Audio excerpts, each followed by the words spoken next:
A democracia brasileira oferece ao povo o direito do voto, que deve ser livre e consciente. Quando esse direito é roubado ou vendido, caracteriza-se crime eleitoral. Quem vende comete crime e sofre o risco de cassação e inelegibilidade por 8 anos. E o cidadão que levou uma vantagem financeira também deve ser considerado corrupto, além de perder o seu direito na hora de cobrar por políticos mais honestos. Esse é o típico vantagem em contrapartida, né? Existe também do lado da vítima um desejo em obter vantagem. Igual o bilhete premiado, né? Tenta comprar um bilhete premiado por um valor menor para tentar ganhar algum dinheiro. No caso do voto é assim, né? Ele aceita um dinheiro para poder votar em quem ele talvez nem gostaria de votar. Então existem aí duas figuras criminosas. Uma é a compra de voto, que a lei eleitoral pune, porque isso é proibido, né? Desde o início das eleições democráticas. E aceitar o benefício por voto, né? Que é também uma obtenção de uma vantagem indevida, né? Essa pessoa que se corrompe, aceita um valor de alguém que pleiteia um cargo, ele não está só patrocinando a corrupção, porque inicialmente a própria pessoa para a qual ele vai votar já o corrompeu, e ele mesmo, depois, num segundo momento, deve fazer uma reflexão de se ele pode exigir de um político, de um governante, a postura que ele não teve no momento de votar, né? Somente porque ele foi agraciado.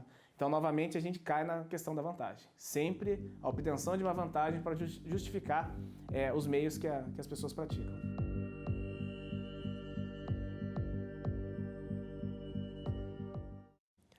Paula, que condições nós temos aqui no Brasil que favorecem esse tipo de atitude, tanto da parte do político quanto da parte do cidadão? Porque, nesse caso, a gente tem a corrupção ocorrendo dos dois lados.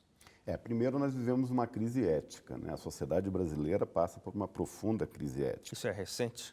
Essa crise ética? Não, ela não é recente, mas ela tem se intensificado mais, até porque hoje nós dispomos de meios de comunicação muito mais instantâneos, então tudo isso acaba ganhando um volume maior do que aquele que a gente percebia anteriormente, né?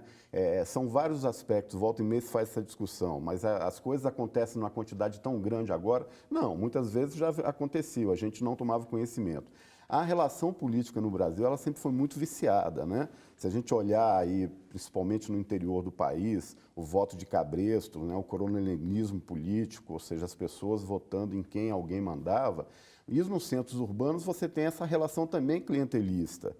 São várias as denúncias de vereadores, deputados, que acabam ganhando voto prometendo benéficias ao eleitor.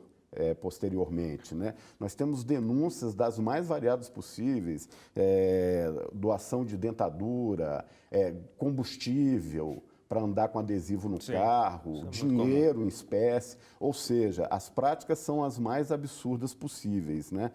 E o que o advogado entrevistado fala é muito importante, porque muitas vezes a gente fica reclamando das relações de corrupção que existem no país e a gente não se dá conta que essas ações também são de corrupção. Ou seja, nós, no dia a dia, na medida em que a gente não observa a legislação, que a gente não se pauta pela lei, nós contribuímos para essa sensação de corrupção extrema que assola o país. Então, é necessário que cada um faça uma reflexão e, mais do que isso, procure conversar com as pessoas com quem se convive, no sentido de que a nossa postura ela tem que ser uma postura correta para que a gente possa exigir dos outros também uma correção nas suas ações. Falta de conhecimento ou de educação provoca esse tipo de atitude? Ou não tem nada a ver uma coisa com a outra? Não, necessariamente não tem. É óbvio que quanto mais escolaridade tem a população, quanto mais informação tem a população, é mais fácil fazer determinados debates e as campanhas públicas acabam tendo um eco maior, né? Se nós